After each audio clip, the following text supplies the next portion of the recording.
You tell yourself it's not the right time. You repeat it over and over, like a mantra. You think you're being prudent, strategic, rational, but let's be honest. The truth is a lot darker than that. You're not waiting for the right moment. You're waiting for guarantees. You want to feel absolutely ready, 100% certain there will be no pain, no failure, no regret. You're secretly hoping the universe will just send you a giant, flashing neon sign, so the terrifying responsibility of choosing can be outsourced to fate. But this waiting, it's a farce. It's an escape, disguised as wisdom. The Danish philosopher Søren Kierkegaard saw this nearly 200 years ago. He knew that the greatest prison has no bars. It has justifications. We tell ourselves we're just waiting for that ideal moment, but what truly paralyzes us is the sheer terror of our own freedom. Because to choose, that means taking full, unfiltered responsibility for your life. It means consciously giving up all the other paths you could have taken. It means accepting that once you decide, there is no one else to blame. That tightness you feel in your chest right now, that isn't a mistake. It isn't a sign of weakness.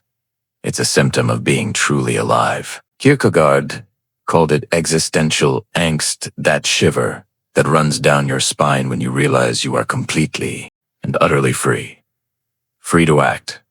Free to make mistakes. And yes, free to fail spectacularly. Freedom isn't lightness. Freedom is a burden.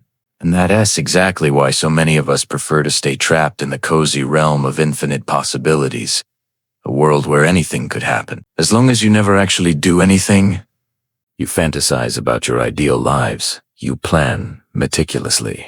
You create vision boards and to-do lists that stretch for miles. You say you're waiting for the right time, but that time does not exist. The waiting itself becomes a ritual, a habit you use to avoid the potential pain of truly living. You think you're being rational. Kierkegaard would look you in the eye and say you're being cowardly. He believed this eternal postponement, this constant "I'll do it tomorrow," is a very sophisticated kind of despair. It is denial dressed up in the fancy clothes of logic. Let me be clear. No one is going to save you. There is no perfect time. There's no cosmic sign. There is no instruction manual for your life. Life demands action even with a racing heart, even without certainty, even while you're trembling with fear. That is the true leap of faith. It's not about religious dogma. It's about existential courage, the simple, terrifying act of choosing without guarantees, of taking a step even when you can't see the ground beneath your feet. If you refuse to take that leap, if you stay in hesitation's limbo, you're already dying on the inside. This message didn't find you by magic. It found you because something deep inside of you already knows it's time to act. That restlessness that brought you here is the only sign that matters. Everything else is just noise. You believe you're free because you have so many options, but Kierkegaard offers a harsher truth. That very abundance of options can become its own kind of prison. Daydreaming about every possible life you could lead feels like progress. But it is outside of your head, nothing is actually happening. Your life remains suspended in a beautiful, elegant, silent void. Kierkegaard called this the aesthetic mode of existence. It's the mode of the eternal dreamer, the compulsive planner, the visionary who never, ever commits. We hide behind the shield of possibility. We prefer the fantasy of choice to the raw pain of action, because action cuts. It forces you to say no to 1,000 other paths, and that hurts. Our culture worships infinite possibilities. It tells us to keep our options open. In this world, giving something up, committing to one thing, can feel like a betrayal or a failure. So you collect plans, you feed your expectations, and you keep your life permanently in draft mode. Terrified to hit publish. But for Kierkegaard, a life of infinite potential without any concrete action is just as wasted as a life with no potential at all. This paralysis isn't laziness. It's anguish, the deep discomfort of knowing you are free. And with that, freedom comes an almost intolerable weight. Once you choose, you lose all your excuses, guilt, failure, regret if they come. They'll be yours and yours alone. So you hide. You tell people you're thinking, planning, waiting.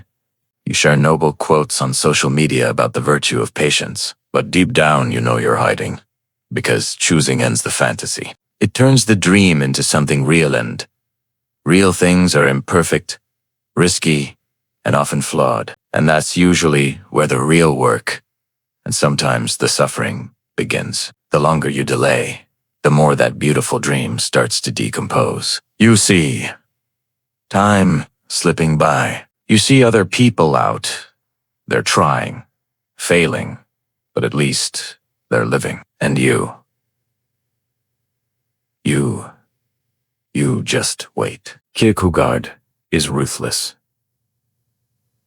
about this. He would say that those who live forever in the land of possibility are not dreamers, they are cowards, dressed in poetry, and the price for this cowardice is the slow, steady deterioration of your soul. The restlessness grows, the frustration settles in your bones. Regret becomes an absolute certainty. That constant anxiety you feel, that buzzing under your skin, it's not a flaw in your character.